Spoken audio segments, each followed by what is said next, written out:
हवस का भूत जब किसी इंसान पर सवार होता है तब इसे सिर्फ लड़की का जिस्म दिखता है और सारे रिश्ते पीछे छूट जाते हैं। बेबस लाचार जूही को जब उसके भाई ने ही अपनी हवस का शिकार बनाया तो उसकी समझ में न आया कि वो क्या करे।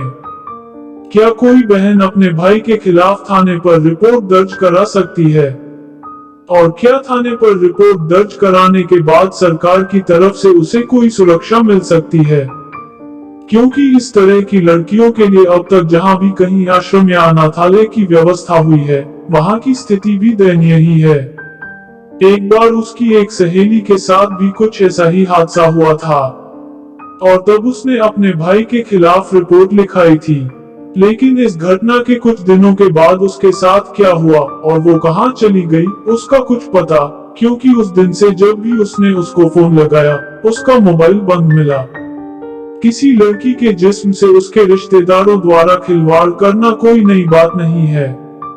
चाचा, मामा, ताऊ, भाई, बाप और दूर के रिश्तेदार अक्सर ही घर की बेटियों के साथ गलत काम करते हैं और उसे धमकी देते हैं कि अगर किसी को कुछ बताया तो तेरा ही अहित होगा, तेरी ही नाक कटेगी, तुझ पर ही लोग थूकेंगे, तेरी ही बदनामी होगी और तेरी पूरी जिंदगी बर्बाद हो जाएगी, क्योंकि तब न कोई तुझसे शादी करेगा और न कोई तुझको शरण देगा।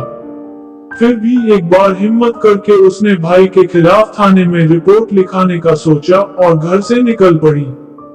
लेकिन राह चलते उसको बहुत सारे प्रश्न परेशान करने लगे। उसने सोचा कि भाई के खिलाफ रिपोर्ट लिखाने के बाद घर में तो उसको रहने नहीं दिया जाएगा, तो रिपोर्ट लिखाने के बाद फिर वो जाएगी कहाँ? कौन उसको शरण देगा? कौन उसको भोजन पानी देगा? कैसे वो रोज स्कूल जा पाएगी? कैसे अपनी पढ़ाई को सामान्य रूप से जारी रख सकेगी?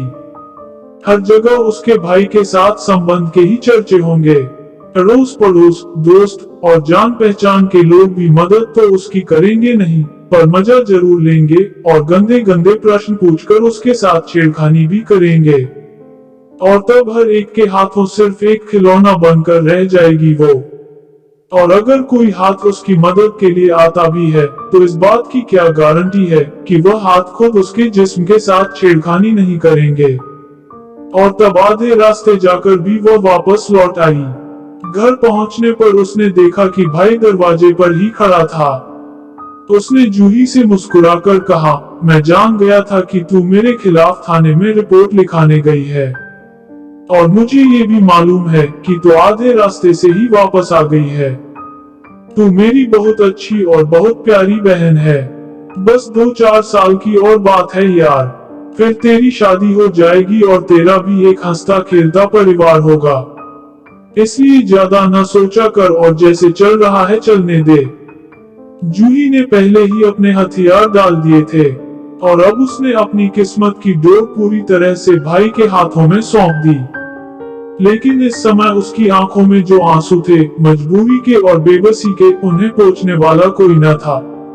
दोस्तों, कहानी कैसी लगी कमेंट बॉक्स में जरूर बताएं और अगर आप हिंदी कहानियां सुनना पसंद करते हैं तो हमारे चैनल को जरूर सब्सक्राइब करें और बेल आइकन जरूर दबाएं।